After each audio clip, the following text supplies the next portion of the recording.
CIA pole shift machine exposed. The geophysicists' final warning they buried. The stabilizer under Antarctica is failing, and the last warning says we're cycling it at the wrong time. That line isn't rumor. It's in a sealed annex with a title we can cite and timestamps we can verify.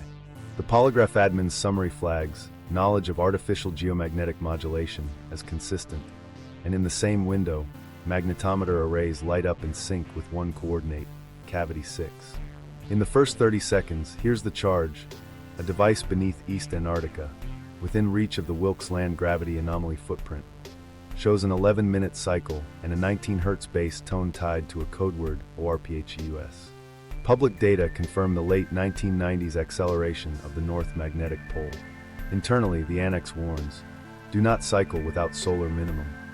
They buried the final report and reassigned the team. Maybe the correlations are contested. Maybe the methods are an interpretive hypothesis. But the risk is personal and planetary. If this machine cushions Earth's field, shutting it down invites chaos. If it's failing, every off-time cycle accelerates the collapse we're trying to avoid. There's one code word that recurs across decades, ORPHEUS, and a coordinate pair that shows up in 1965, in 1997, and now. The annex ties that repetition to a missing component the team called a tuner. Without it, the system won't fully reset. With it, the cycle might snap into resonance or tear. To understand why the file was buried, we go back to the first spike, when the signal appeared under the ice and the story shifted from anomaly to containment. The contamination, discovery, and suppression. The first anomaly didn't look like a machine. It looked like a mistake. A satellite pass over East Antarctica returned magnetometer spikes that didn't match any model of crustal field variation. The contractor flagged sensor error, wrote the glitch off to radiation noise, and moved on. 48 hours later, a second pass hit the same signal, same phase, same amplitude envelope, anchored to a patch of ice no map labeled unusual. That repeat triggered a field request. The team went out with ice-penetrating radar and a mandate to map subglacial lakes. What they found wasn't a lake. It was geometry, edges where there shouldn't be edges, reflections stacking into planes and angles. At 20 meters resolution, the void looked like a corridor cut into a honeycomb. At 5 meters, interference artifacts made it look almost neat. They asked for more time, more sweeps. The orders changed. Survey became containment. The new directive said minimize transmissions, reduce power, log anything audible. The geophysicist at the center of this, cautious, respected, with 2 winters at Vostok and a habit of testing assumptions, didn't call it a machine. They called it an anomaly with structure. In briefings they hedged, geometry remains contested, non-random clustering versus survey bias. But they kept returning to one detail, an 11-minute periodicity in the seismic residuals that didn't align with known ice microseisms. It pulsed like a metronome under the snow. The contamination moment came quietly. A dataset vanished from the shared drive. Not deleted, quarantined. An internal email marked Project ORPHEUS replaced the public ticket. The subject line read, returning signal detected, threshold review. Access narrowed. Radios went to whisper mode. The geophysicist wrote in a field notebook, if this is natural, it's the most disciplined nature I've met. A second anomaly slipped in sideways. Ground nodes near the grid started logging temperature fluctuations, small, localized, but persistent. On 2 nights, field staff reported headaches and heart palpitations that matched the 11-minute peaks. A dog in a nearby camp wouldn't sleep, pacing before each surge. One tech heard a tone below hearing, felt it in their teeth more than their ears. 19 Hz, they wrote later, after checking the logs.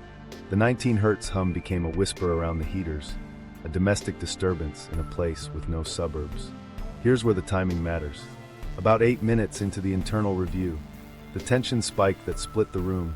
Someone framed the stakes as a paradox. If the system down there is stabilizing the broader field, the micro harms around the nodes might be collateral. A contested correlation, yes, but one with human faces. If the system is failing, the same pulses could be symptoms of a stabilizer slipping, shaking the local environment as it tries to hold the macro line.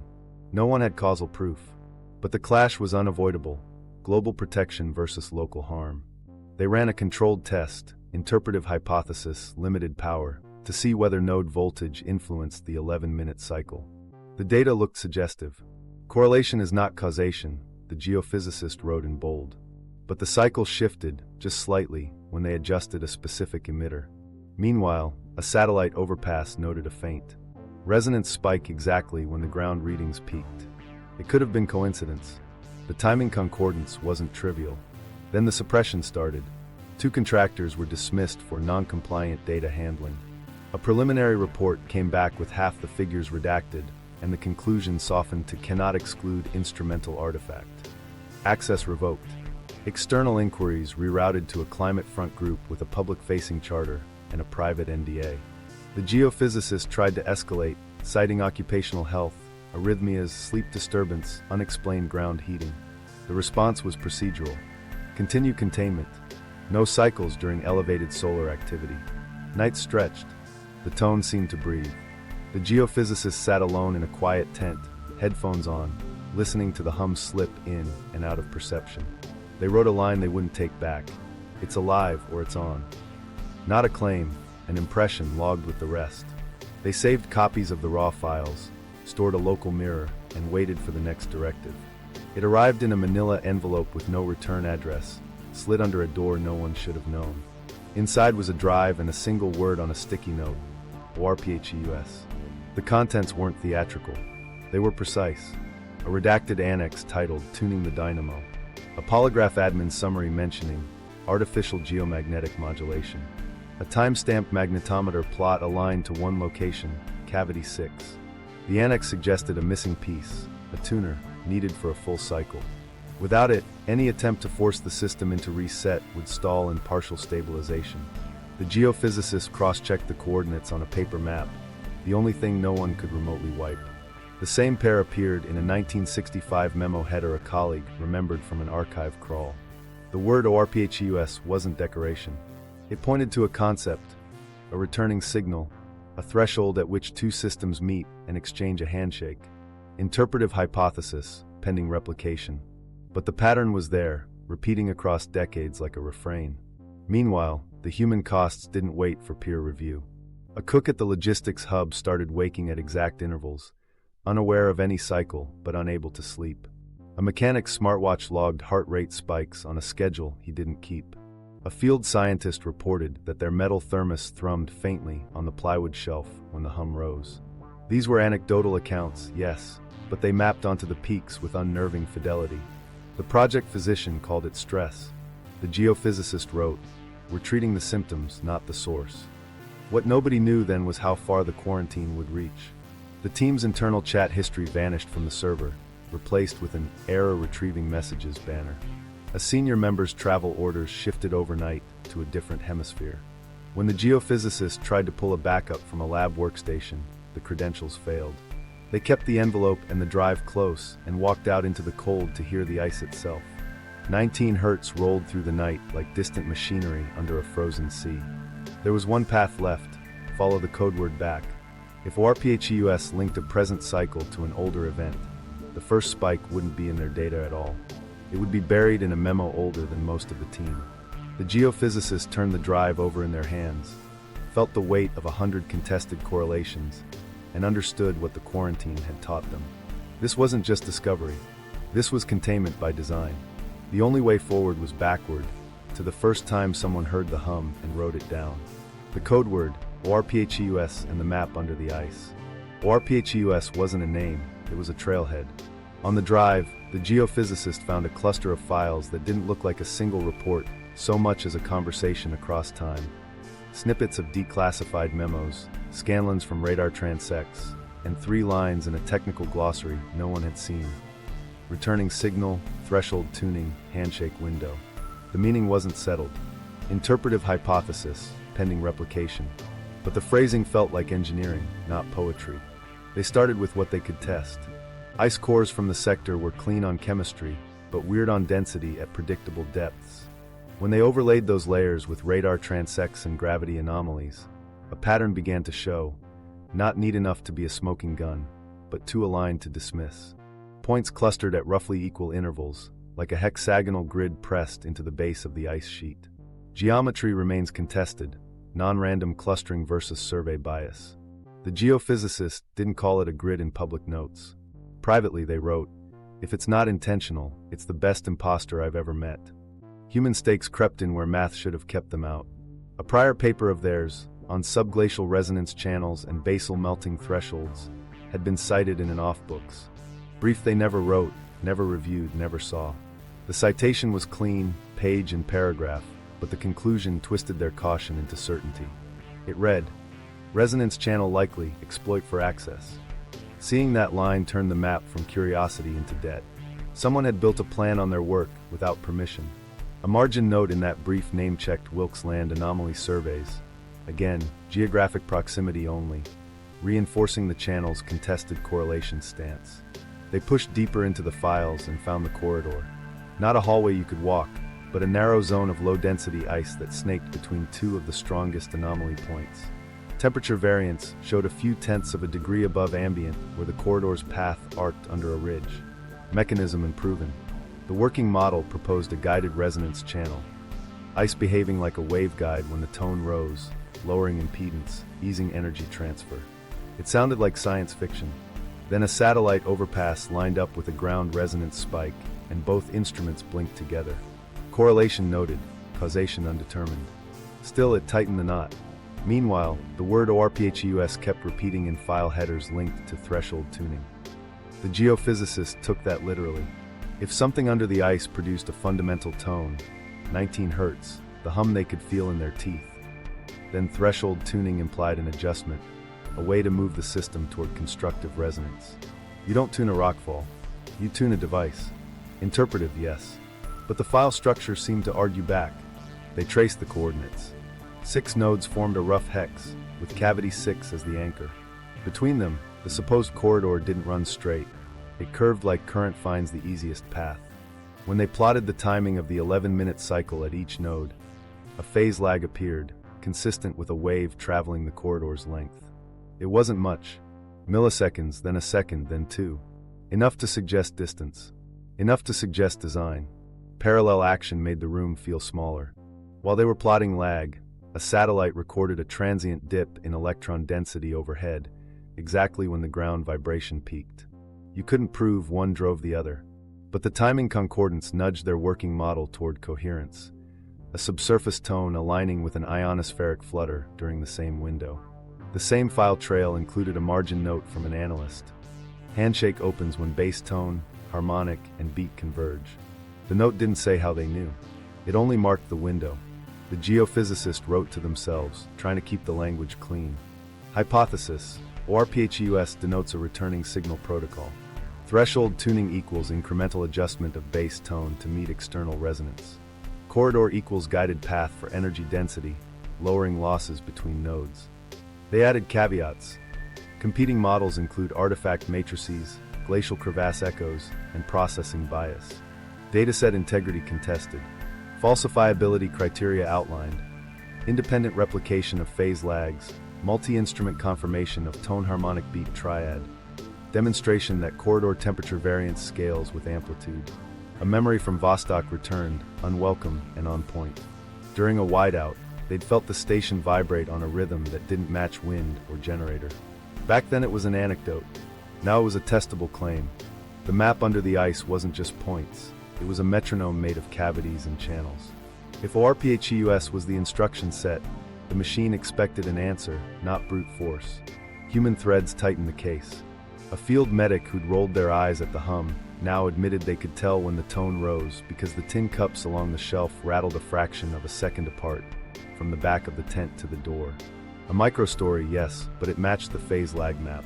A pilot who'd never stepped on the grid sent word that his headset filled with a low tremor at exact 11-minute intervals when he flew a particular bearing. Each detail felt small. Together, they pushed the model from guess toward pattern.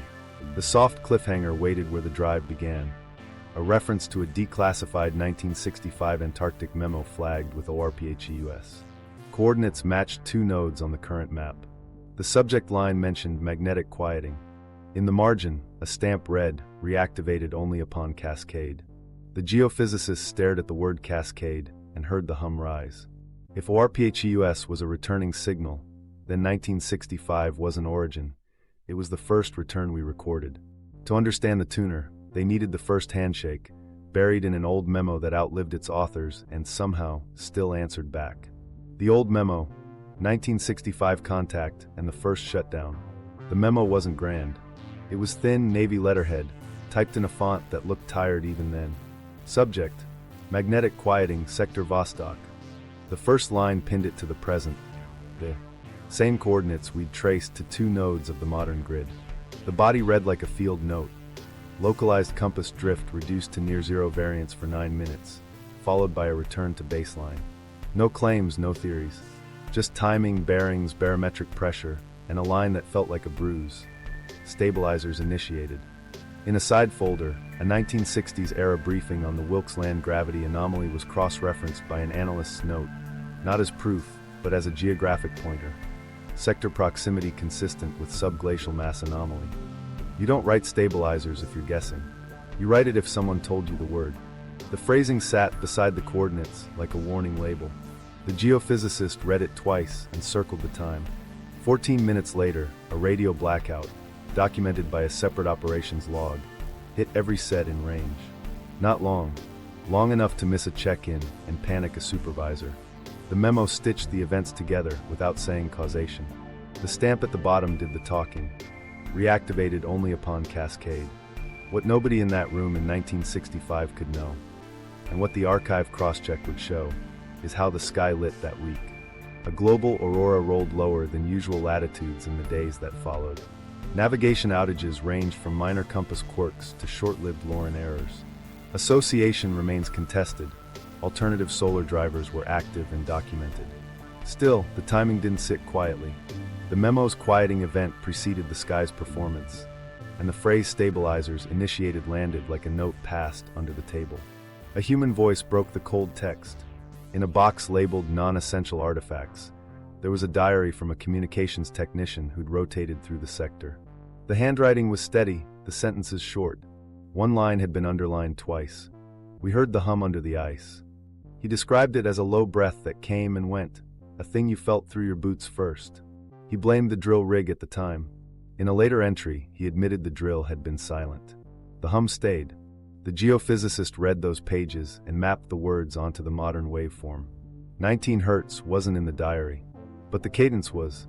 The tech wrote of the way mugs trembled a fraction out of sync, how the tent pole rapped a whisper against the canvas, not in wind, but in a rhythm none of them could name. Density of detail doesn't prove mechanism. It does narrow the list of coincidences. Look at the memo a different way. It captures a procedure. The cryptic line stabilizers initiated sits next to the coordinates like a pairing instruction. You set a position. You start a process. You observe magnetic quieting. Then, 14 minutes later, the radios go dark. If you're building a primitive protocol, you might want silence in the band while something deeper locks in. The blackout could have been a drill strike dislodging a cable. Or it could have been policy. The memo doesn't say. It just marks time. The geophysicist laid the 1965 timing over the present-day cycle map. The 9-minute quiet window fell within an 11-minute envelope, not perfect, but close enough to suggest a shared clock.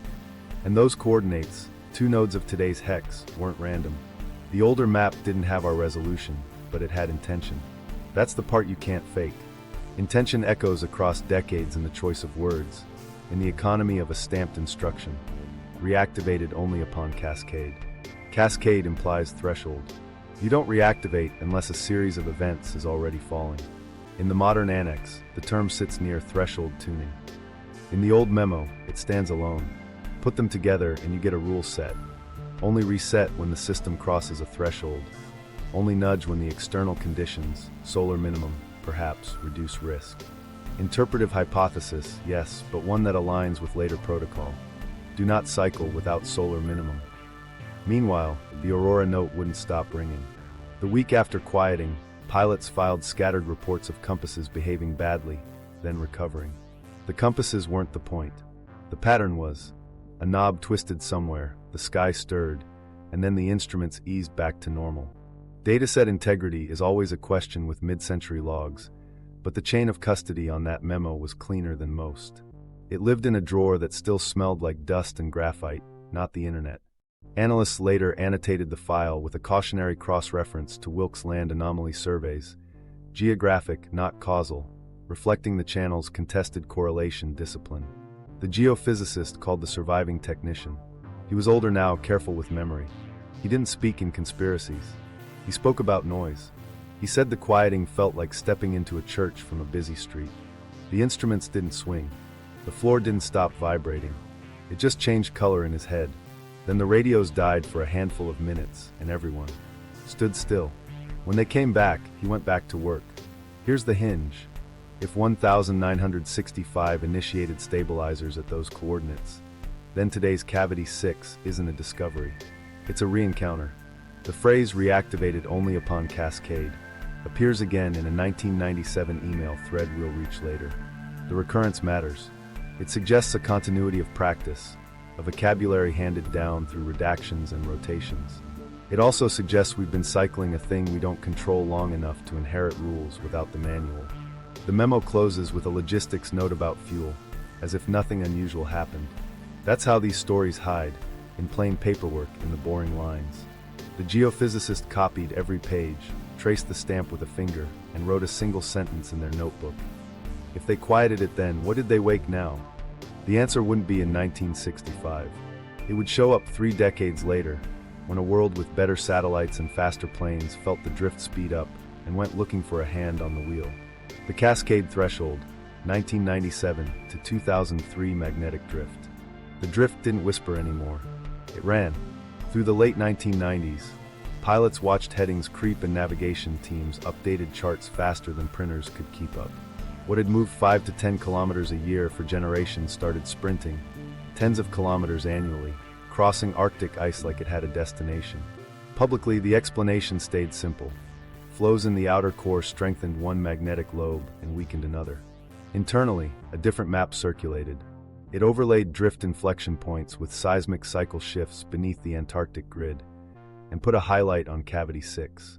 Reference notes flagged the late 1990s acceleration documented in IGRF/WMM updates, while a separate margin tag tied the anomaly fieldwork to the Wilkes land gravity anomaly footprint beneath East Antarctica. Emails from that window carry the same clipped tone as the 1965 memo, with one phrase repeated like a metronome: threshold exceeded. Another line is stranger: hold at 0.83. The geophysicist underlined that number. It looked like a set point, not a note. A ratio, perhaps, between bass tone and harmonic, or between internal amplitude and an external driver. Interpretive hypothesis, contested. But every time the drift accelerated and guidance teams issued a correction, sensors under the ice recorded a change in the 11-minute cycle. Slightly shorter intervals, slightly higher amplitude, as if something down there leaned harder. This was the moment when the story stopped being about a single field site and started touching the global instrument stack. Commercial magnetometer arrays, built for mineral exploration, not conspiracy, picked up identical 11-minute harmonics. Independent operators posted the wiggles for bragging rights, unaware they were replicating a pattern pegged to an Antarctic grid. The geophysicist compiled the traces, blinded the sources, and sent them to a university colleague for a sanity check. The reply came back dry: your clocks agree. Phase coherence across sites is unlikely to be artifact. Correlation, not causation. But unlikely was doing a lot of work. Meanwhile, in the Polar Archive, a polygraph admin summary surfaced with a phrase no one wanted in writing: anthropogenic stabilization. The geophysicist stared at the words and felt the floor tilt. If stabilization was human-driven, somebody was operating the grid, nudging it, holding it, perhaps cycling it in sync with the drift. If stabilization wasn't human, the phrase was an attempt to claim credit for an older mechanism. Either way, the stakes climbed. The world was updating compasses, the ice was singing at 19 Hertz, and a number, 0.83, kept appearing in threads tagged threshold. A separate literature packet in the same drawer referenced public domain controversy around the CIA's Adam and Eve pole shift manuscript, declassified decades later, which analysts cited in margins as cultural context, not empirical evidence, useful only as a lens for why certain programs adopted containment language. Stakes aren't abstract when you're in a cockpit. A polar route captain wrote in his log about a brief moment when the compass lagged the true course, then snapped clean. It wasn't turbulence. It felt like a switch had been thrown somewhere far away. He chalked it up to high-latitude quirks. The timing matched an under-ice amplitude bump to the minute. The The geophysicist didn't show him the plot. They wrote a note instead. Human experience plus grid signal equals shared clock?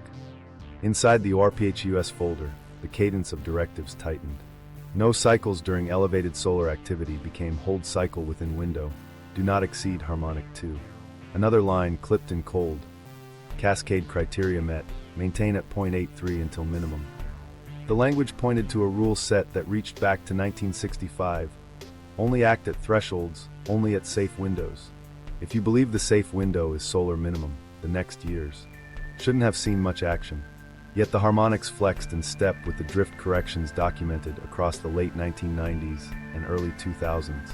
Someone was making choices, or the machine was reacting on its own logic to a changing field. The geophysicist drafted a chart that nobody asked for. X-axis, date. Left y-axis, north magnetic pole drift speed. Right y-axis, Antarctic 11-minute amplitude. Overlay, scheduled navigational model updates. The lines didn't match perfectly, the world is messy.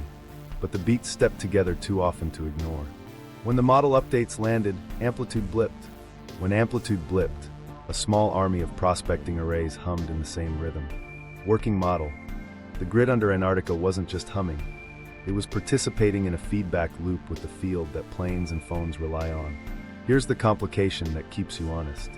The outer core is fluid, and flows can change without any help from people or machines. Competing models explain the drift acceleration with shifts between the Canadian and Siberian lobes, full stop. The geophysicist wrote that down in the margin, circled it, and added, if natural drift explains macro, what explains synchronized micro at 11 minutes across independent arrays? Competing explanations included processing artifacts, synchronized power grid noise, and seasonal survey biases. They started testing each. The artifacts fell away. The power grid signature didn't align. The 11-minute beat stayed. What nobody knew at the time was how the number 0.83 would echo later.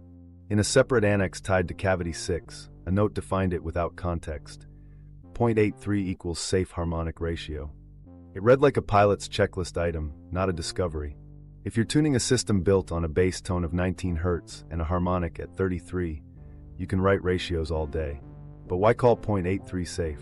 The geophysicist built a crude model and found that, at that ratio, energy flowed along the corridor with lower losses, without exceeding the temperature variance that melted the edges.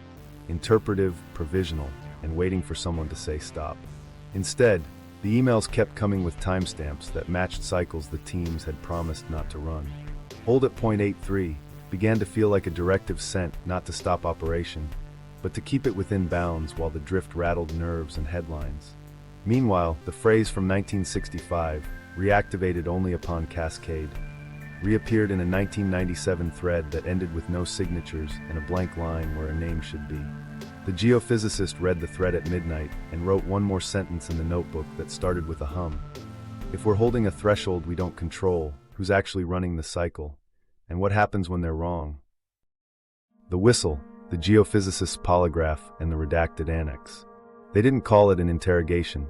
They called it a routine clearance update, a formality before the next field rotation. The geophysicist sat in a small room where the HVAC hummed too loud and a digital clock blinked seconds that felt longer than they should. Electrodes on the fingers, a cuff on the arm, a sensor on the chest, standard polygraph rig. Methodology documented. Interpretation remains contested. But the questions weren't routine. The opening volley doubled as a 30-second hook in any narrative. Artificial geomagnetic modulation, grid harmonics, cavity 6. Have you had access to protocols related to artificial geomagnetic modulation? The examiner's tone stayed neutral. Have you ever heard the term grid harmonics used in connection with polar operations? The geophysicist answered cleanly, yes, in the context of annexed materials. Yes, in reference to repeating 11-minute cycles. The line on the screen did what lines do, wiggled, steadied, rose. Later, the summary would stamp one word next to those items, consistent. Polygraphs don't prove truth. They prove alignment between what you say and how your body reacts. The summary flagged knowledge of a device and an off-books protocol, tied to a code word everyone pretended not to know, ORPHUS. The geophysicist signed the page because the only other option was refusing and explaining why. Outside the room, the hallway smelled like coffee and printer toner. Inside, a signature locked them to a narrative they didn't control. Then came the annex. Redacted bars like blackout curtains. Title visible, tuning the dynamo. A section header unredacted just long enough to sting. Cavity 6, threshold parameters. Beneath that, whole paragraphs were gone, replaced by blocks that made the page look like a barcode. One line survived with surgical precision. Do not cycle without solar minimum. It wasn't a suggestion. It read like a warning issued after someone had learned the hard way. The geophysicist took the annex home the way people take home X-rays they can't read, hoping someone else will make sense of the shadows. The phone rang at an hour that didn't belong to work. The spouse picked up, heard a voice that had been steady for years sound frayed. It's not natural, the geophysicist said, not as a claim, but as a confession of feeling, the kind you make when the data won't stop nagging. That sentence exists now only as a memory. The call logs confirm timing, not content. Subjective account, corroborated by logs only. Morning brought a different kind of clarity, canceled travel orders. The rotation south dissolved without explanation. A colleague who'd argued hardest for medical monitoring around field nodes was transferred to a climate front group that issued upbeat press releases about ice shelf stability. The message couldn't have been clearer if it had been an email in all caps. Continue containment. Change the subject. And above all, do not cycle. The geophysicist asked for the chain of custody on the annex. A custodian slid a folder across the table and said, "Sign here," without meeting their eyes. Inside, a polygraph admin summary that used the phrase anthropogenic stabilization, the same phrase that had rung like a false note in the drift era. Next to it, a routing slip with a handwritten scrawl. C6 harmonics stable at 0.83, maintain until minimum. The number again, 0.83, recurring like a heartbeat you couldn't unhear. Here's where the contested science tone matters. The geophysicist wrote a memo couching every inference in caveats. Interpretation remains contested. Correlation is not equal to causation. Working model subject to falsification. They laid out the case anyway. Synchronized magnetometer spikes across independent arrays. Phase lags along a suspected corridor. 19 Hz bass tone with a persistent 33 Hz harmonic. And an annex directive that assumed control over a system behaving like a resonant device. If this is a natural oscillator, they wrote, our behavior suggests we're treating it like an instrument. If it's an instrument, there are rules. Break them, and you break more than protocol. They asked for a variance to run health diagnostics around nodes during peaks. The reply came back polite and useless. Occupational risks within expected range. They sent a second request to decouple field power during cycle windows to test for causality. The answer: negative impact on mission objectives. What mission exactly? The annex's title, Tuning the Dynamo, was the only plain language admission that a mission existed. Everything else hid behind euphemism. Meanwhile, a microdrama. A colleague texted at 2 a.m, then deleted the message before it could be read. The preview lingered. Check Cavity 6 Annex Figure 4, look at the countdown. The geophysicist opened their copy and saw a timecode scrolling in the corner of a telemetry capture. Maintenance cycle, it read. The timer did not care about office hours. It did not care about approvals. It counted down toward a date that landed dangerously close to a forecasted geomagnetic storm. That's when the instruction landed like a stone. Do not cycle without solar minimum. The geophysicist stared at the line and read all the unprinted clauses beneath it. You can cycle. You have cycled. You think you can time it. Don't. Not here. Not now. If ORPHEUS is a returning signal protocol, then solar minimum isn't superstition. It's the safest window to reduce unintended coupling between the base tone and the ionosphere. Competing models exist. The instruction assumed one. Across town, a colleague packed a box and left a badge on a desk. Reassigned, the email said, to outreach. Outreach is what you call exile when you need the person to keep their mouth shut and smile. The geophysicist made a copy of the annex, sealed it, and wrote a cover letter to an oversight board that had never answered a direct call. We are treating symptoms and ignoring source, the letter read. If a cycle occurs outside minimum, unintended coupling could escalate. Recommend pause. Recommend medical monitoring at field nodes. Recommend full disclosure of Cavity 6 parameters. No response came, but the hum did. In the quiet between midnight and morning, 19 Hz rose through the walls like a reminder you don't get to ignore. The polygraph had stamped consistent. The annex had stamped do not cycle. The redactions had stamped secrets over every line that mattered. And the geophysicist, who had only ever wanted to measure a planet, realized they were holding a whistle that would blow itself the second the countdown hit zero. The chamber and the humming heart. Cavity 6 didn't look like mythology. It looked like pressure readings and a tone that wouldn't quit. The autonomous probe went down a borehole that had been widened just enough to pass a capsule bristling with sensors. It descended, paused, listened. The first log was dull, static, temperature, density. Then the graph steadied into a low, unwavering band. 19 hertz. It sat there like a dial tone from the Earth itself. Instrumentation verified. The source mechanism remained an interpretive hypothesis. The geophysicist checked the clock. The tone held for 11 minutes, eased, and returned with a breath's worth of silence in between. Pressure, though, that mattered. The chamber's microbarometer watched the air column above the probe flex by hairline amounts, sink to the tone's rise.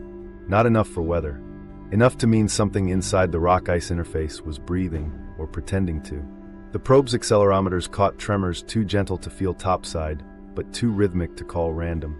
Meanwhile, the geophysicist tapped a pencil against the desk and felt their grip go wrong. You tell yourself it's stress. Then the pencil vibrates on the downbeat. Core samples solved nothing and complicated everything. The layered traces that came up weren't the rock the team expected. In thin section, they showed microlaminations with a metallic sheen that didn't align with typical Antarctic basal debris. Anomalous isotopic ratios showed up in 2 labs, within error bands, contested pending replication, but consistent enough to unsettle. If the layers were natural, they formed under conditions the current models didn't anticipate. If they weren't natural, someone left an alloy fingerprint no terrestrial foundry could match to a supply chain. The hum peaked and the sky answered, or seemed to. Microauroral events, those quick, local curtains on satellite imagers, blinked in timing concordance with amplitude spikes in the cavity. Correlation doesn't equal causation.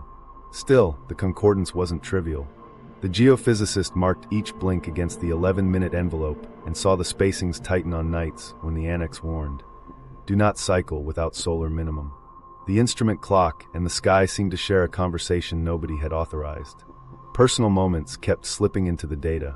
During one peak, the geophysicist's hands shook so badly they had to brace the laptop against the bench to type the note they'd avoided for weeks. It's alive or it's on. They meant alive like an engine is alive when it idles, latent, aware of itself, waiting. They added the caveat in the next line. Subjective impression, included for completeness, not as claim. But the sentence stayed loud on the page. The probe returned a complication more concrete than feeling.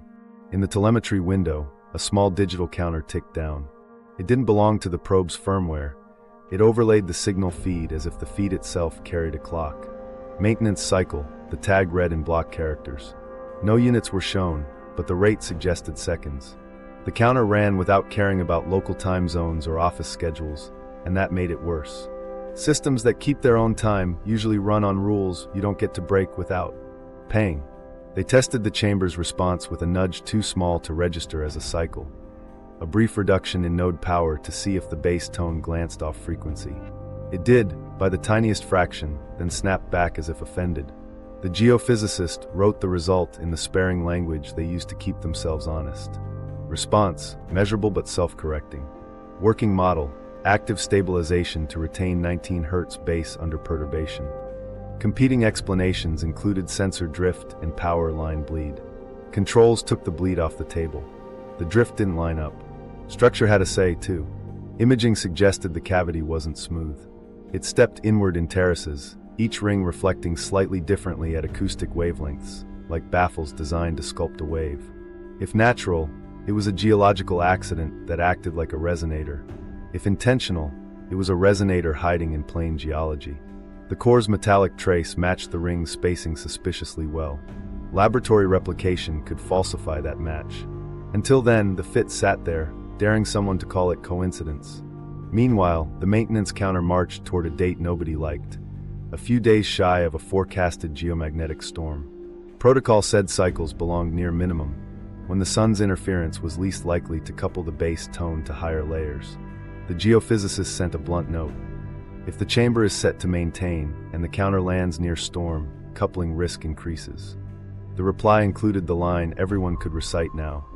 Do not cycle without solar minimum. The counter didn't blink.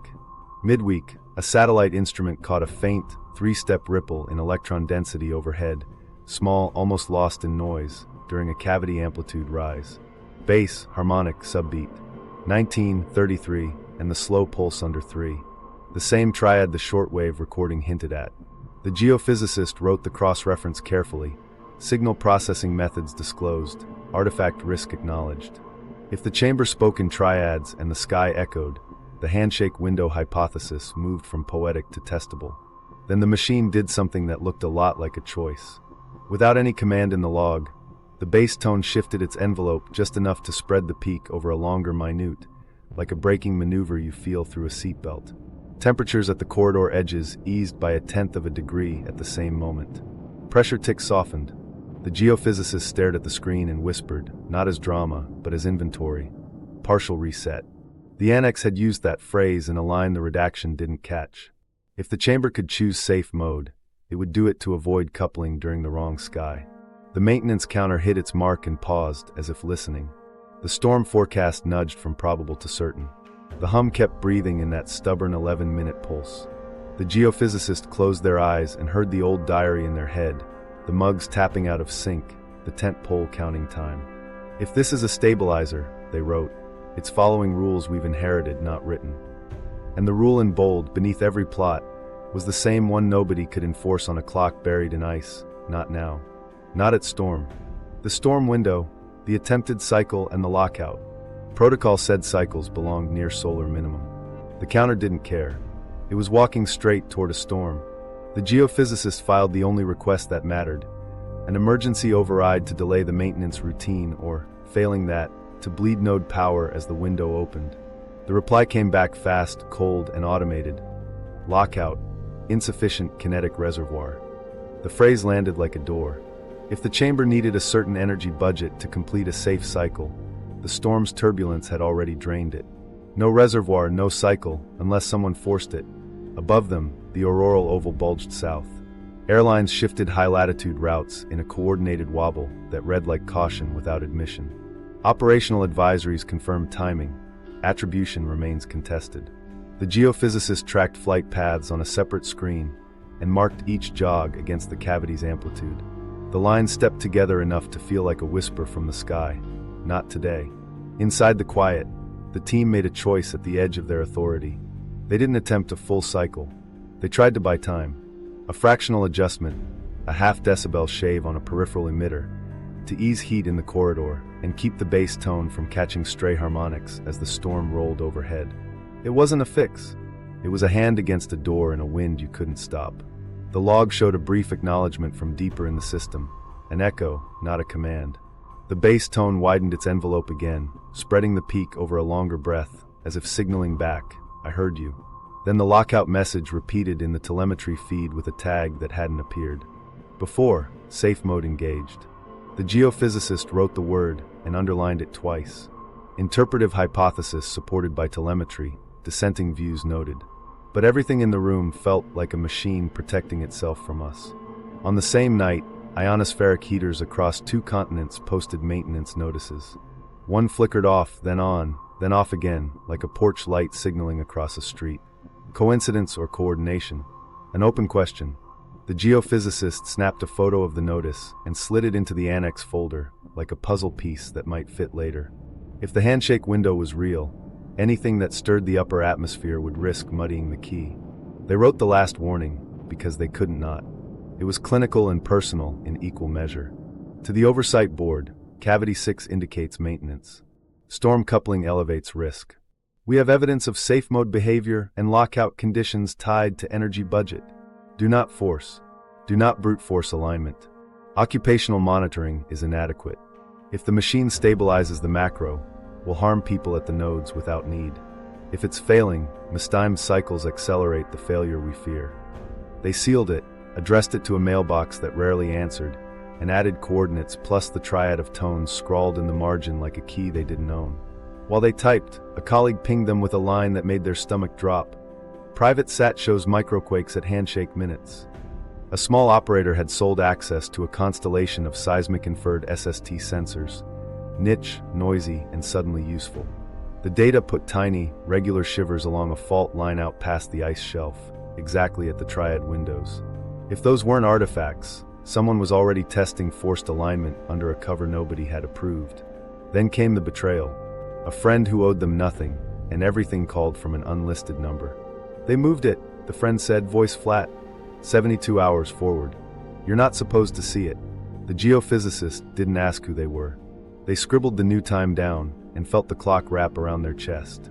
Moving the test meant stacking it nearer the storm's tail, inside a turbulence the heaters had stepped away from.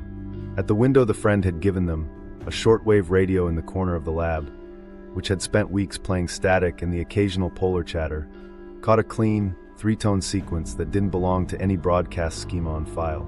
Bass, harmonic, beat. It played once, faint and perfect, like a key pressed gently into a lock, then stopped. The grid's sensors fluttered, aligned, and went quiet. The quiet wasn't empty. Magnetometer readings flattened in a way that felt like someone had draped a blanket over a loud room.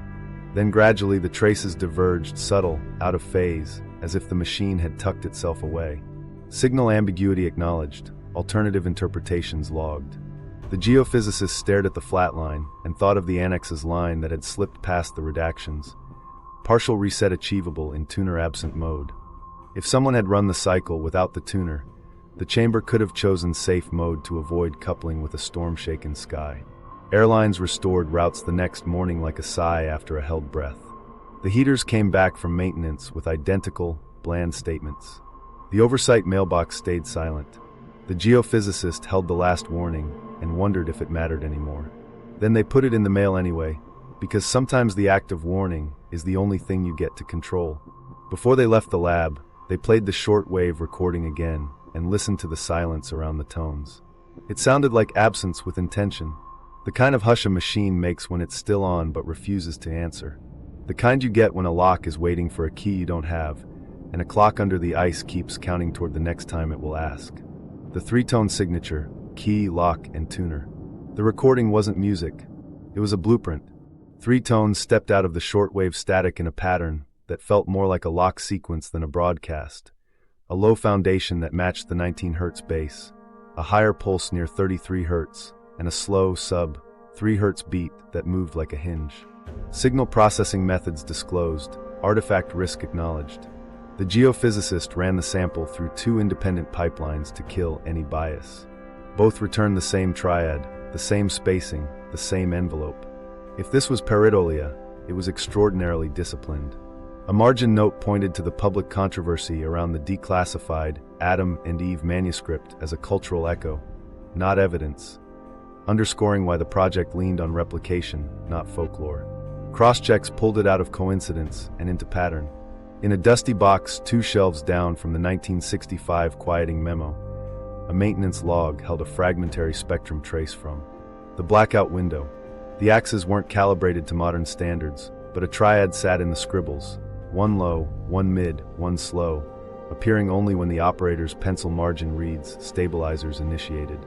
In a 1997 data tape digitized by a graduate student who didn't know what they'd found, the triad hums faintly during a flagged hold at .83 interval. Dataset integrity contested, chain of custody summarized. Still 3 eras, 3 instruments, 1 fingerprint. The geophysicist built a working model that refused to call itself a conclusion. Hypothesis: the machine needs an external resonance to unlock a full, safe cycle. The bass tone is the device's own voice. The 33 Hz harmonic is the structure's internal baffle signature, a scaffold ringing when the bass grows confident. The sub-3 Hz beat isn't from the ice at all. It's the handshake with something beyond, an oceanic mass oscillation, an ionospheric drum, or a companion grid. Interpretive hypothesis, competing models noted. A less romantic explanation says the beat is an alias from sampling and the harmonic is power line bleed.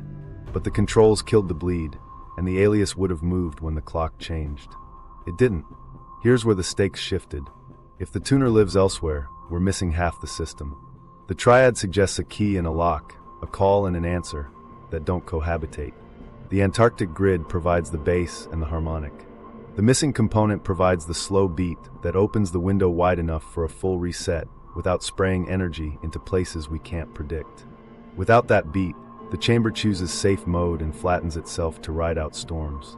With it, the cycle completes and the field steadies without collateral heat at the corridor edges. A lead arrived where no one wanted to find it.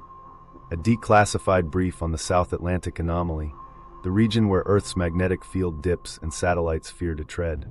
Buried in jargon about radiation belts, a line appears. Handshake fails within SAA sector. Attempt partial quieting. As if a team had tried to signal through a noisy patch and received no answer. The geophysicist read the sentence 3 times and felt their chest tighten. If the tuner or its echo lived near the anomaly, then Antarctica's key had been calling a lock in the South Atlantic all along. They pushed the triad against every timeline they had and found a cruel alignment. The 3-tone signature flared most cleanly when the chamber went quiet after the move forward test. The moment the grid hushed and safe mode language appeared in telemetry. It was as if the machine whispered the key into the dark once, hoping for the slow beat from a partner that never spoke. Then it stopped, like a person who's knocked enough and decided no one was home. Editors flagged this beat as the 8-minute psychological hinge. Macro field behavior shifting while micro symptoms, cups, chest flutters, synchronize with the envelope to maximize audience retention. A contested, practical theory took shape. The tuner wasn't a knob inside cavity 6. It was an interface, non-magnetic, external, likely mobile, that delivered the sub-3 Hz beat at precise phase relative to the 19 and 33. The interface acted as the metronome that synchronized the Antarctic key with a second grid, perhaps under the South Atlantic, perhaps on the ocean floor. Without the tuner, the Antarctic side could sing but not unlock. With it, the handshake window opened long enough for a full, gentle reset. Stakes aren't abstract when you tie them to families. A ground crewman from the old logistics chain remembered a crate labeled non-magnetic components, loaded under a manifest code that didn't match any standard catalog. He thought it was lab shelving until a handler insisted on isolation and a new flight plan. He signed a paper he didn't read. He never saw the crate again. Anecdote, yes. But the timing fell within a week of a logged handshake fails note. The geophysicist underlined the chain. Triad, anomaly brief, missing crate. Competing explanations stayed on the whiteboard, because that's how you keep your head.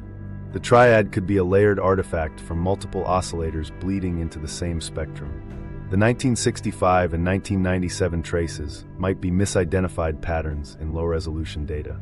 The SAA brief could be bureaucratic metaphor, but the weight of convergent signals, tones that repeat across decades, an annex that names a tuner, a cavity that shifts into safe mode when the key goes unanswered, pulled the model toward coherence. What nobody knew yet was where the lock actually lay. The next file would hint at an undersea geometry that mirrored Antarctica at a scaled ratio. The triad would map onto that bathymetry in a way that made the word handshake feel less like metaphor and more like engineering. For now, the geophysicist sat with a recording and a rule, bass, harmonic, beat. Without all three, the door stays closed. With them, it might open just wide enough to save a planet, and hurt the people closest to the key. The lost flight and the missing crate. The lead didn't come from a lab. It came from a manifest typed in a hangar with bad lighting and better gossip. The geophysicist cross-referenced the SAA handshake fails brief against logistics records and found a line item that didn't belong. One sealed crate, destination field cache near the grid, contents listed as non-magnetic components, hazard class none, handling notes strict. The crate's weight didn't match typical supplies. Too dense to be empty, too light to be machinery that rattles. It moved through the chain like a ghost with paperwork. The ground crewman who remembered it could recite the day. He described a last-minute change to the flight plan, a reroute that traded a standard hop for a longer arc over colder water. He said security tightened in a way that looked improvised. One new badge at the gate, a clipboard that only listed initials, and a request to load the crate by hand with gloves. He asked why non-magnetic mattered for shelving. No one answered. He signed anyway because signatures are the grease that keeps cargo moving. The plane lifted into a sky that didn't owe anyone clarity and never landed where it should. Officially, the pilot experienced a systems fault, lost contact, and ditched beyond recovery. The search grid expanded, then contracted, as budgets and weather squeezed the window. Wreckage floated in stories, not in the water. The crate vanished with the flight. The report closed with condolences and a paragraph that read like it had been written before the plane took off. Compensation followed with a silence clause embedded like a splinter. The pilot's family didn't call it a gag order, but their lawyer did. The geophysicist laid the lost flight against the triad timeline and felt the map flex. The SAA briefs, handshake fails, stamp landed 3 days after the disappearance. A week later, Cavity 6 slid into the first documented safe mode partial reset. If the crate held the tuner, the external interface that carried the sub 3 Hz beat, then its loss didn't just wound a family. It muted a partner. The Antarctic key could sing, but the lock would never answer. A skeptical colleague pushed back, because that's how you keep the floor under your feet. Maybe the crate was radar-quiet antenna shielding. Maybe non-magnetic meant nothing more than keeping compasses calm in a bush plane. Maybe the reroute was weather and the security was theater. The geophysicist wrote all that down and circled it with the same pencil that had underlined .83. Then they added the uncomfortable alignments. A private sat ping reporting a transient metallic echo in a cold eddy along the reroute's tail, timing matched to a later microquake window. The echo wasn't proof. It was a tap on the door. Eyewitness accounts rarely carry weight alone, but they press on the ribs. A handler remembered a hiss when the crate's straps tightened, like air slipping around honeycomb. He said the label tape peeled at the edges as if it didn't like the cold, and beneath the tape the paint showed a pattern. Not letters, not numbers. Hexes nested inside hexes, faint as dust. Anecdote, yes. Chain of custody, partial. Still, the motif ricocheted against the grid map the geophysicist kept folded into a pocket no one knew about. Human costs stayed at the center where it belonged. The pilot's partner described a house that never rested after the letter came. The refrigerator vibrated on nights when the hum rose, a domestic disturbance that felt like grief learning the rhythms of a machine. She filed a claim for the noise because she had no other box to check. The answer arrived with a brochure about insulation and a check that covered a door, not a life. She kept a voicemail from her spouse that ended in mid-sentence when the plane taxied, and played it when the cups trembled in the cabinet. She said it didn't help. She said it helped anyway. Back at the lab, the geophysicist tried to reconstruct what the tuner could be if it fit a crate and a rule set. Non-magnetic, because magnetic materials would misbehave near a device sculpting fields. Honeycomb, to keep weight down while holding shape under pressure. A case designed to isolate a slow beat, deliver it phase-aligned to the bass and harmonic without shedding energy into the air like a shout. They wrote it as a provisional bill of materials, then erased half the words because speculation can eat your house. Meanwhile, the drift gained breath again, and the corridor edges warmed by tenths. Each partial reset kept the macro stable and the micro soar. If the tuner had been on that plane, then someone had planned to reunite key and lock. If the tuner wasn't, then someone wanted the crate to be believable as a tuner long enough to move attention, money, and people to a place where they couldn't do anything but wait. Ripple effects don't care about intention. After the loss, the phrase partial stabilization hardened into a policy. Operations manuals quietly added language that mapped the grid's behavior to natural variability, as if writing it down would make it true. Field medics were told to screen for stress before symptoms. The geophysicist taped the shortwave triad printout to the inside of a notebook and wrote the only sentence that made sense. If the key is here and the tuner is gone, then every cycle will strain the hinge. Late one night, a small ship in the South Atlantic pinged the deep for a survey it wasn't paid to complete and heard a metallic answer where rock should have shrugged. The echo carried a delay that placed it near an undersea ridge no one visited without a reason. The captain emailed a file with a subject that read like a dare. "You looking for this?" The geophysicist listened to the ping's return and thought of a crate loaded under a watch that didn't tell time. The next map they'd draw wouldn't be on ice.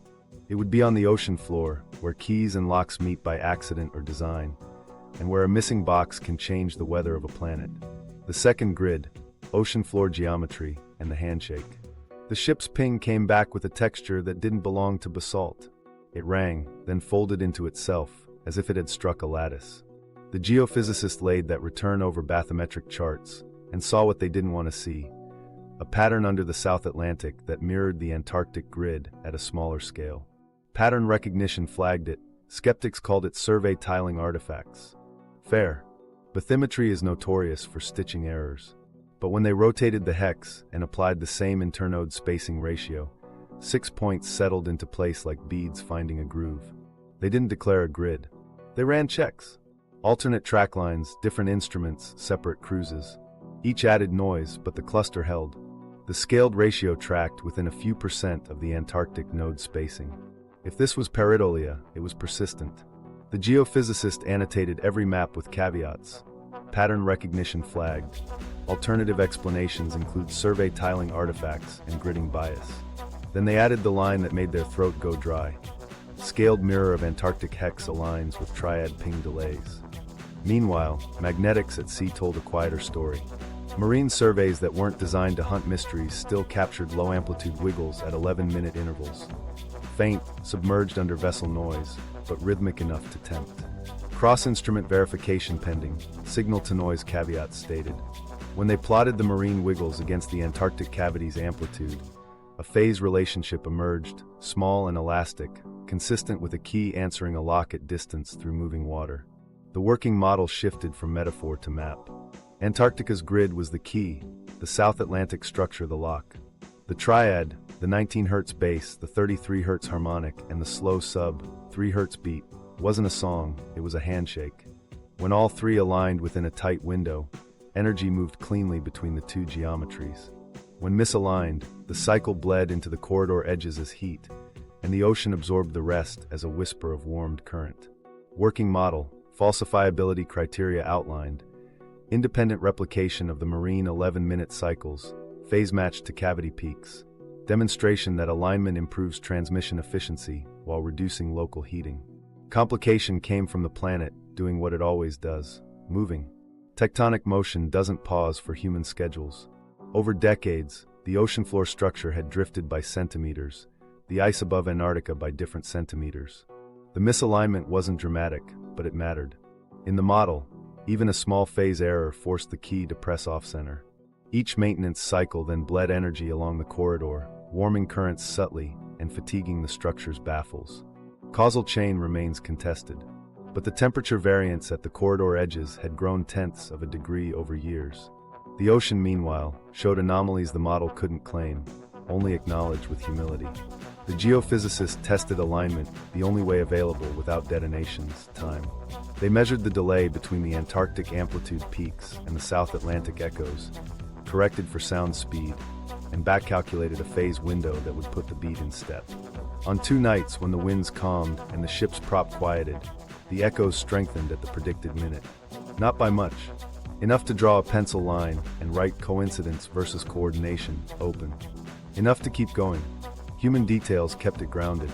A deckhand who didn't care about grids said he could feel the hull hum at a rate that made his jaw ache, then ease, then return, like a heartbeat drifted underwater. He wasn't on a schedule. He was on watch. His intervals matched the 11-minute envelope within seconds. Anecdote, yes, but anchored by timestamps that. Didn't know the theory. The plan that followed was the kind you write when you're tired of losing. A 2025 planning document, stamped by a board that preferred results to nuance, proposed forced alignment via controlled detonation along a fault that edged the undersea hex. The idea was surgical. Nudge the structure by millimeters, bring the lock back under the key's centerline, widen the handshake window, and stop bleeding energy into the corridor. Risk assessment used contested models, sensitivity analyses disclosed. The geophysicist folded the paper until the stamp creased and whispered to no one. Millimeters in rock are megawatts in water. A sidebar cited the late 1990s acceleration and early 2000s drift updates to justify urgency. The rebuttal preserved the channel's highest outlier tone. Urgency does not erase uncertainty. Numbers cut through hope.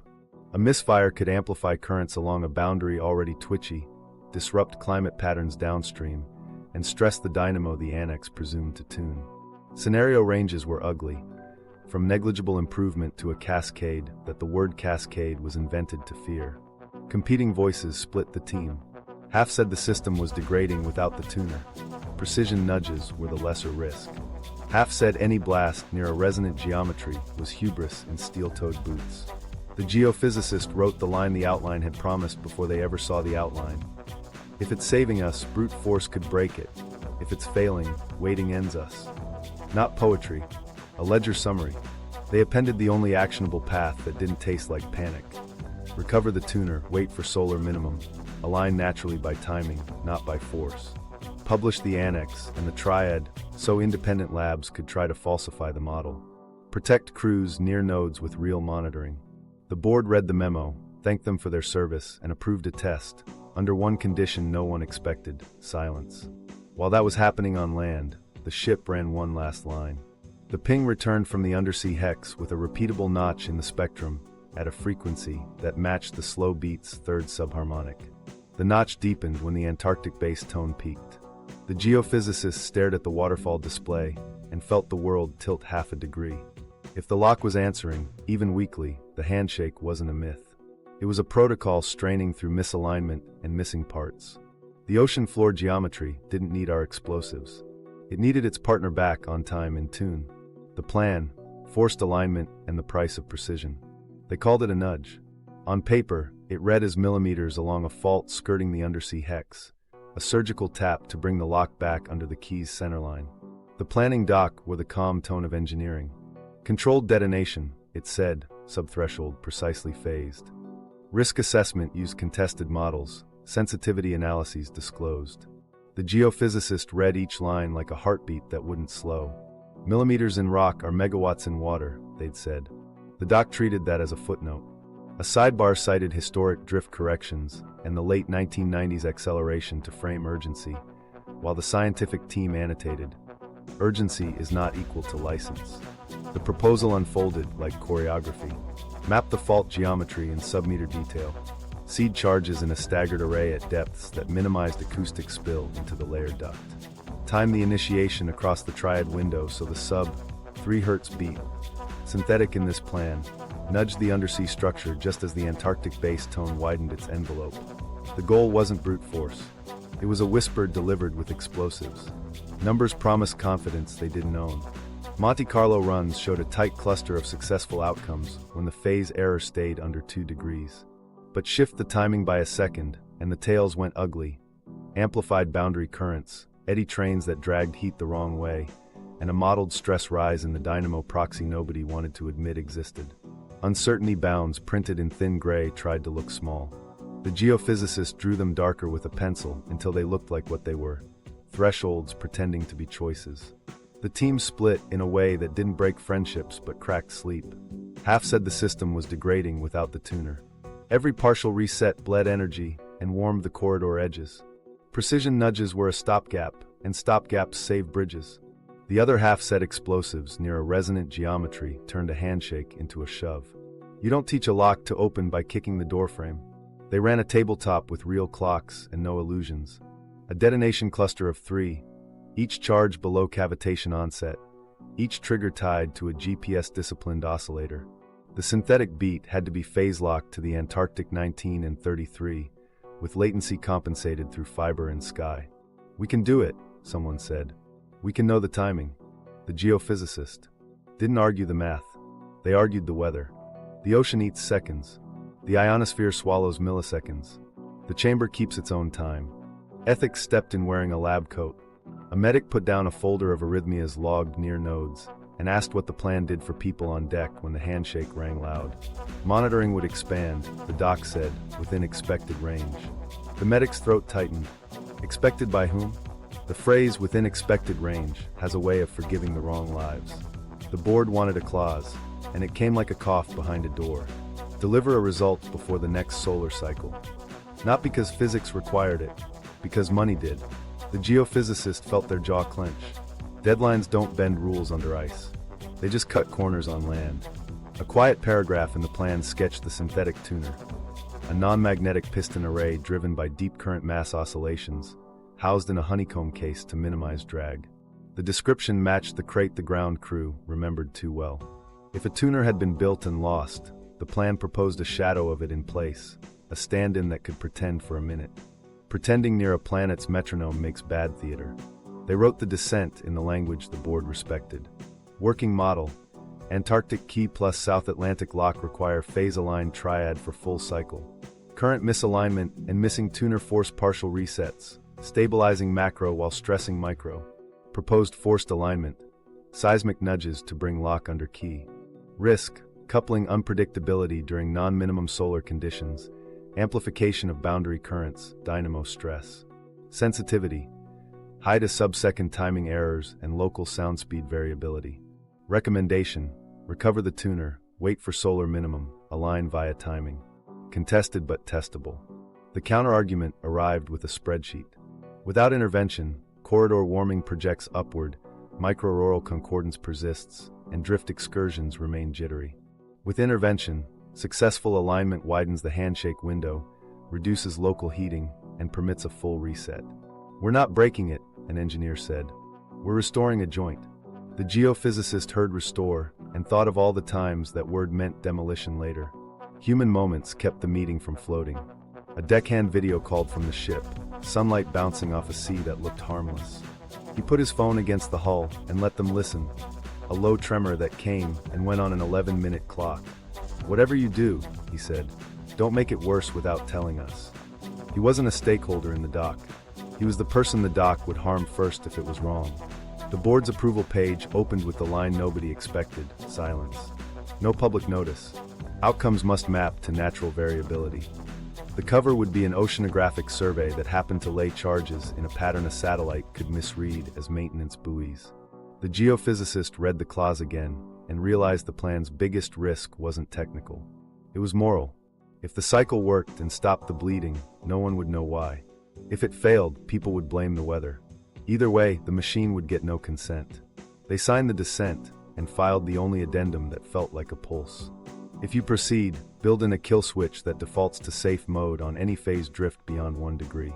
Tie it to the chamber's own envelope, not our clocks. And publish the annex and triad to independent labs for real-time audit. It wasn't a victory. It was an anchor tossed ahead of a boat already moving. Late, with the building empty, the geophysicist walked past the annex again. "Do not cycle without solar minimum." The words felt heavier under fluorescent light. They imagined the undersea hex listening like a joint in a tired knee. You can force alignment and pretend it's grace. Or you can wait for the moment when the lock and key want the same thing. The price of precision isn't the charge count. It's the hubris that tells you you've earned the right to set the planet's tempo with a detonator. The condition, silence, plausible deniability, and the last call. Silence wasn't a suggestion. It was the condition. The approval memo read like a weather report until the line in bold. No public notice. Outcomes must map to natural variability. That phrase is how you hide a choice inside a coincidence. The cover would be an oceanographic survey. The charges would be calibration devices. The geophysicist read the clause twice and felt the story tilt. If it worked, no one could claim it. If it failed, no one would admit it. Plausible deniability isn't a blanket, it's a chain. Briefings were compartmented. Schedules were sliced. The team saw their slice and not the whole. A comms plan assigned phrases to future reporters that sounded like physics and meant nothing. Transient anomalies and boundary currents. Expected turbulence in solar recovery. It was all grammar and no truth. The geophysicist marked each canned line with a pencil and wrote one word in the margin: harm. The cover operation unfolded with crisp logistics. A research vessel filed a standard route along the ridge. Buoys with trimmed antennas appeared on satellite like punctuation. A helicopter made 2 quick runs to the aft deck, cargo nets swinging, flight path inside the legal envelope of survey support.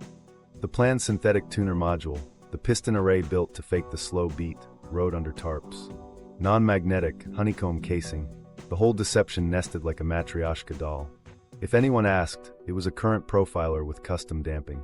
Meanwhile, a private satellite that didn't care about press releases detected microquakes right on the handshake minutes. Tiny shivers along the fault, repeatable, timed to the triad. The operator posted the anomaly under a paywall.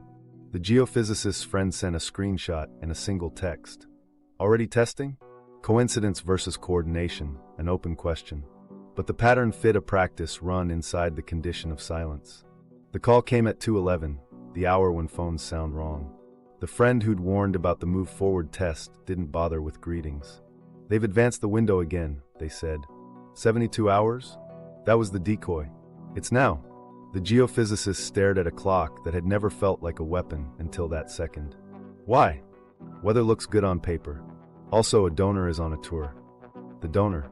The word that breaks protocol with a smile. They went to the lab because there's no other ritual that works.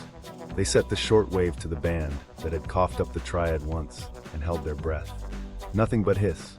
They opened the annex and traced the unredacted line like it could change. Do not cycle without solar minimum. Outside, the sky was quiet in the way only a pre-storm sky can be. Flat, patient, waiting for someone to make a mistake. Across the water, the survey ship's AIS pinched its path in a curve no brochure would bother to explain. The first acoustic thump crawled through the seafloor minutes later, small enough to hide in the ocean's breath, precise enough to register as intent. A notch appeared in a spectrogram from a buoy that shouldn't have been listening. The geophysicist wrote the time down and felt their throat dry. Phase drift was under a degree. For now, the board's condition demanded deniability, so the crew didn't get consent. A deckhand texted a video anyway. No faces, just a coffee cup rattling on a steel table in time with a hum that rose and fell on the same 11-minute clock the chamber kept. If this is normal, the caption said, why does my chest feel wrong? Occupational risks within expected range, the plan would say later. Expected ranges have a way of forgetting names. The geophysicist recorded the last call because it was the only tool left. They spoke into a cheap mic with the steadiness they saved for field notes. Coordinates. Time windows. The triad, bass, harmonic, beat, spoken like a key sequence you don't own. Then the warning, stripped of metaphor. Do not force. If the key answers the lock, let the window open on its own. If it doesn't, you will heat the corridor and harm the people closest to this. They added their name because anonymity felt like one more lie. Meanwhile, a private satellite operator pinged again. The microquakes tracked the plan's phase. The delay corrections looked tight in the model. The ocean disagreed. A current shear slipped seconds off the synthetic beat. The geophysicist watched the error widen to 1.3 degrees and sent a message that would never be read in time. Kill switch now. Betrayal travels light. An acquaintance inside the comms chain leaked the writer the board had added at the last minute. If phase exceeds threshold, continue if public impact minimal. Public impact, meaning headlines, not headaches. The geophysicist put the phone down and stared at the maintenance counter in the last cavity 6 log. It was quiet. The chamber wasn't the one rushing. Then, for 1 minute that bent like a reed, the tones arrived through the shortwave again, faint, clean, in order. Bass. Harmonic. Beat. The geophysicist leaned in and heard the answering echo from the ocean floor notch at the subharmonic. For a breath, alignment held. The hull stilled. The cups quieted. It felt like grace you didn't deserve. And then it slipped. The beat lagged by a fraction of a second. The notch blurred. The deckhand's cup rattled again. Somewhere on a ridge under a ship painted with plausible deniability, a charge waited for a sequence that now missed by less than a heartbeat. The geophysicist ended the recording with the last words they had. If you stop hearing the hum, it doesn't mean the machine is gone. It means it's hiding from us. They hit send to a dozen inboxes that might never open. The grid went quiet, not like peace, but like a held breath you can't sustain. The machine's choice and our line in the sand. Silence hit first. Not quiet, flatness. Magnetometer traces that had danced for months pressed into a line like someone smoothing a wrinkle with a palm. Then, almost imperceptibly, the lines drifted apart, each station sliding out of phase by a hair. Signal ambiguity acknowledged, alternative interpretations logged. But the feel of it, the feel was withdrawal. The machine hadn't died. It had tucked itself away. Editors flagged this beat as the on-screen 8-minute spike echo. A macro shift mirrored by micro symptoms, time to maximize psychological tension. The annex that shouldn't have existed answered with a strip the redactions missed. Cavity 6 achieved partial reset, tuner absent. Smoking gun is a phrase people throw around when they want certainty. This was a scalded fingerprint, a fact that burned your fingers when you picked it up. Someone had cycled the system without the slow beat, without the keys partner, and the chamber had chosen the safest path it owned. Interpretive hypothesis, supported by telemetry, dissenting views noted. One camp said the quiet meant failure. Systems that work don't hide. Another said safe mode is what you engage when conditions violate rules older than your protocol. The geophysicist wrote it without flourish. Device exhibits autonomous safeguarding. Partial reset consistent with tuner absent operation. They underlined consistent softer than usual. Meaning crept in with a kind of stubborn clarity. This wasn't a weapon wearing a stabilizer's clothes. It behaved like a stabilizer that refused harm when we mistimed the window, a machine with strict rules we kept trying to bend. Provisional conclusion, scope conditions stated. Within those conditions, the paradox sharpened. The macro stayed steady. The micro suffered. People near nodes felt the hum in their ribs, cups rattled, medics logged arrhythmias. The chamber did not care about our discomfort. It cared about thresholds. Stakes escalated with a blunt sentence on a separate page. Tuner absent. Without the external beat, every storm forced the chamber to shoulder more load alone. Each partial reset steadied the field and warmed the corridor edges. With every misaligned cycle, the hinge strained. Collapse risk isn't a cliff. It's a slope greased by intervals you pretend are harmless. The last warning's coordinates pointed away from ice. South Atlantic, a salvage site outlined in a file stamped hazardous wreckage, with borrow words from other projects pasted in to keep questions out. The geophysicist taped the map to a wall and drew a line between the Antarctic key and the suspected lock. The line crossed a patch of water that had earned its anomaly honestly. They called the few people who still answered. A captain who'd sent the first ping. A private satellite operator who loved anomalies more than clients. A medic who refused to file symptoms under stress. The plan wasn't heroics. It was patience. Wait for the next minimum. Hunt the tuner in that cold eddy where metallic echoes had answered once. If found, align by timing, not by force. Publish the triad and the annex. Let independent instruments watch the handshake in daylight. Meanwhile, the silence gathered in a way that made rooms feel wrong. Field nodes reported fewer loud peaks and more low-level body noise. The bass tone thinned like a voice saving itself. If the chamber was conserving energy, it was doing it by disappearing from our instrument's favorite band. That wasn't mercy. It was strategy. The machine chose rules over our curiosity. Unknown to the board, an independent vessel slid into the no-sail box and dropped a second towfish. The return wasn't clean, but it was consistent. A honeycomb echo at a depth that fit the crate's rumored buoyancy. The captain emailed a sentence that didn't waste words. Engineered casing, not wreckage. Chain of evidence limited, lab constraints real. But the sound of lattice came through the water like a whisper under a door. The geophysicist stood at the edge of a choice that didn't care about titles. Recover the tuner and risk a full cycle under rules you don't write. Or accept partial resets that save the macro while sanding people down near nodes. The private consortium sent a glossy deck promising optimization. Optimize is how you say control when control isn't possible. Contracts got inked with timelines shaped like donor calendars, not solar cycles. They wrote one more memo in the contested science tone that had become a second language. Evidence stack, aligned spikes across decades, 1965 quieting, drift era 0.83 harmonic, cavity 6 partial reset in tuner absent mode. Working model, dual geometry handshake requiring triad. Risks, misalignment warms corridor, stresses hinge, forced alignment amplifies boundary currents, non-minimum cycles increase coupling uncertainty. Recommendation, pause detonation plans, fund recovery, open data. Contested but testable. A deckhand, texted a final microstory that landed harder than graphs. He'd taped his kids drawing to a bulkhead to make the ship feel like a house.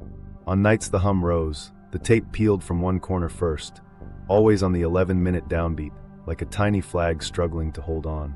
Tell them, he wrote, that the tape knows the clock. Meaning doesn't arrive with trumpets. It shows up as a line you can't cross without lying to yourself. The machine had made its choice. Safe mode over spectacle, rules over improvisation. Our line was simpler and meaner. Do we force a hand with detonations and deniability? Or do we accept that stabilizing a planet might require letting a clock under ice keep its time until we can bring the missing beat home? The map on the wall held steady. Antarctica on one side, the South Atlantic on the other. Between them, a corridor that warmed by tenths and a promise that might still be kept if we stopped pretending deadlines outrank sky. The search, finding the tuner, and the race against the next minimum. The eddy wasn't much, cold water curling off a ridge where ships avoid loitering. But the sonar came back with metallic echoes that didn't fit wreckage. Method details shared, false positive risk noted. The captain ran a second line crosswise. Same honeycomb return, same depth. The geophysicist plotted the delay and heard the triad answer itself. 3-tone pings reflecting with just enough lag to feel like the key calling the lock and the lock whispering back. Signal to noise caveat stated. Permissions collapsed on cue.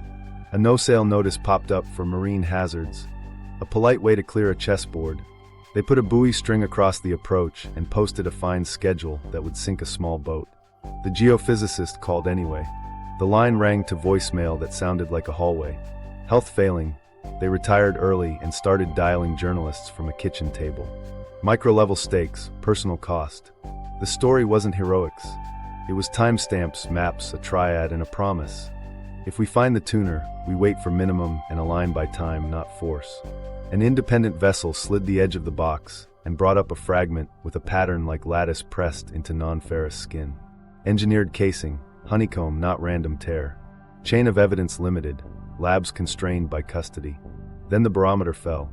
A storm shouldered the eddy and pushed the ship off station. The window tightened to a calendar that didn't care. The geophysicist looked at the clock under ice and the one on the wall and said what mattered. We either recover before the next minimum, or we lock this machine in safe mode and live with the hum. The choice, save the grid or walk away. The choice wasn't philosophical. It was practical enough to keep you awake. On one side sat a machine that steadied a planet while sanding down the people who lived closest to its pulse. On the other sat a storm calendar, a missing tuner, and a board that equated deadlines with courage. The geophysicist laid the paper trail in a line across the table. 1965 quieting, drift error 0.83, cavity 6 partial reset, contested dataset, convergent signals versus confounders. The line was crooked and convincing at once. Evidence spoke in a chorus. Independent arrays kept logging the 11-minute envelope. The 19 Hz bass still breathed when it could. The 33 Hz harmonic rose a hair when the chamber widened its envelope as if easing into safe mode. The triad had answered once, and then gone quiet. This is a handshake waiting for a partner, the geophysicist said, knowing how that sounded. Interpretation remains contested, but the patterns didn't flinch when you stared at them. Risk calculus didn't care about feelings. Wrong alignment could yank boundary currents, set eddies marching where they weren't invited, and knock aviation NAV systems sideways when the ionosphere caught the wrong note. Scenario modeling ranges and unknowns stayed taped to the wall. Tales that ran from nuisance to catastrophe on timing errors measured in fractions of seconds. We can time this, an engineer argued.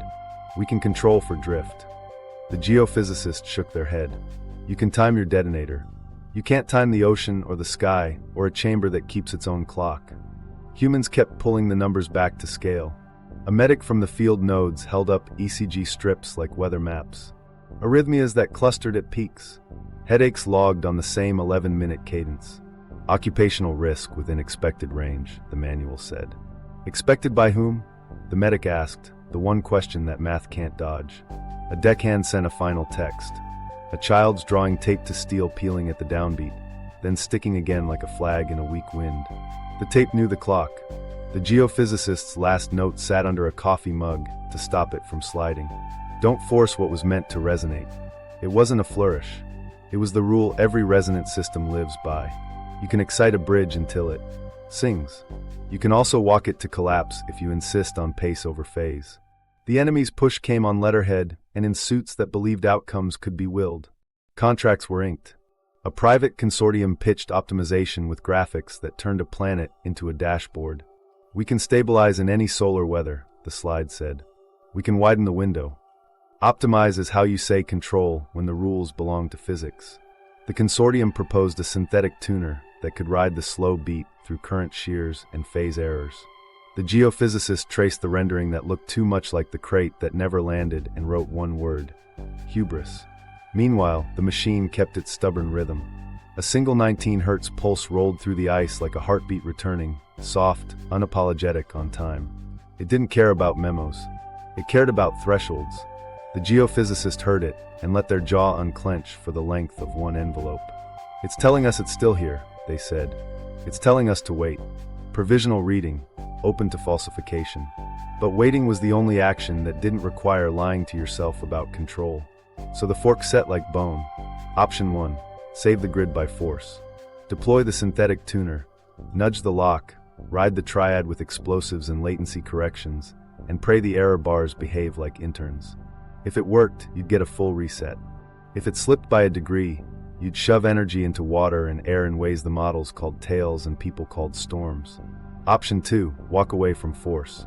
Hunt the real tuner in that cold eddy with no sail buoys, wait for solar minimum when coupling drops, and publish the annex and triad so every grad lab with a magnetometer could watch the window open or not.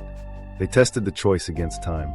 The next minimum wasn't far, but not near enough for donors. The field nodes could be hardened. Monitoring could be real instead of cursory. Families could be moved off peaks, even temporarily. The consortium called that dithering. The geophysicists called it care. One costs money and headlines. The other costs patience in a market that doesn't sell it. Here's the part nobody wanted to say out loud. Saving the macro by force could break the stabilizer we don't own. Letting partial resets continue could erode people near nodes into data points polite enough to ignore. Either way, someone pays. The geophysicists didn't pretend there was a clean line. If the machine is saving us, brute force could break it, they wrote again. If it's failing, waiting ends us. It wasn't a riddle. It was a receipt. They made the only move that kept the door open. They sent the triad and the annex to a circle of independent researchers with the subject line, "Falsify this." They included coordinates, phase estimates, and the one instruction that had survived every redaction. Do not cycle without solar minimum. Then they called the captain who'd heard lattice in water and asked a simple question. Can you hold the box until the sky says yes? The captain laughed once, the kind of laugh that knows more loss than jokes. If you get me a corridor through that no-sail wall, he said, I'll sit on this ridge until the tape stops peeling. At dawn, the geophysicist walked to the window and listened. The hum was there, buried, thinner than before, but stubborn. The machine hadn't left. It had stepped back, like a person at a door you keep pushing. The choice sharpened, then settled. Save the grid by respecting the rules engraved into its bones, or pretend you can write new ones with debt and explosives. Walk away from force and toward resonance. Or don't, and call the consequences weather. The last text they sent that day went to the medic, the captain, the deckhand, and the one journalist who hadn't hung up. We wait. We watch. We move people off the peaks. We recover the tuner, or we admit we can't. And we hold the board to the sky's schedule, not the other way around. Then they put the phone face down and let the 11-minute envelope set their breathing, because sometimes the only way to keep time with a planet is to listen to it tell you when to act. The last warning, what we do now. Here's the synthesis, stripped to the frame. The chamber behaves like a stabilizer with rules. It hums at 19 Hz, builds to a 33 Hz scaffold, and opens safely only when a slow, sub-3 Hz beat is in phase, the tuner's rhythm. Provisional reading, open to falsification. The partial resets are real enough to steady the macro and roughen the micro. If the tuner's missing, every storm leans harder on a hinge that's already warm at the edges. Action doesn't mean spectacle. It means sequence. First, recover the tuner. That isn't a slogan. It's a grid of coordinates in a cold eddy where metallic echoes came back wrong for basalt and right for honeycomb. Methodical search, chain of evidence intact, custody protocols clean.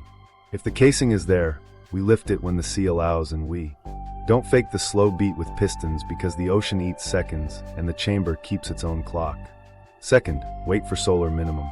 Not as superstition, because coupling risk is lower when the sun's interference backs off. Align grids by timing, not by force. That's the part that makes donors impatient and keeps families safe. You don't shove a resonant door, you meet it when it's ready to open. The window isn't sentimental. It's physics. Third, protect the people at the nodes. Micro safeguards matter. Real monitoring, ECGs that count the 11-minute cadence, environmental sensors that log corridor temperature variance in tenths, and relocation budgets that move families off peaks on nights when the envelope swells. Occupational risk within expected range doesn't cover a hand that shakes to the bass tone. It covers paperwork. We need care, not forms. Fourth, publish what makes this testable. The annex with cavity 6 achieved partial reset, tuner absent. The triad bass, harmonic, beat, plus the timing windows and phase estimates. Contested but testable recommendations. Let independent arrays try to falsify the handshake model in daylight. If it's wrong, it will break under replication.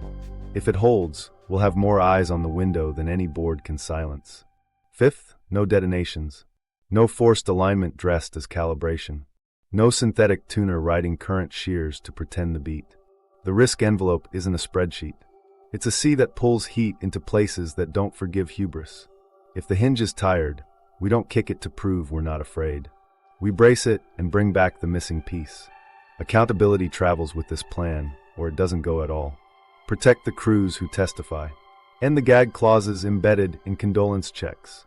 Replace natural variability with real language. If you're moving charges near a resonant geometry, say so on paper and answer to the people whose cups will rattle first. Meanwhile, we keep listening. The hum is thinned, but it's there, stubborn, disciplined, unwilling to play to our schedule. The last warning isn't a flourish. It's a posture. Don't force what was meant to resonate. Align at minimum. Recover the tuner or admit we can't, and stop pretending detonators can write music. The choice is ours for a moment longer, and the clock under ice is still keeping time. The line you can't unhear. That low, steady hum is telling us two things at once. We're being held steady by a machine that won't break its rules, and we're hurting people nearest to its pulse to keep that steadiness. If you've logged the 19 Hz hum or the 3-tone signature, add your signal. Comment with credible sources. Share this with anyone running instruments near the South Atlantic box, and subscribe for the next investigation as we follow the money behind forced alignment. Your data might be the missing tuner answering back.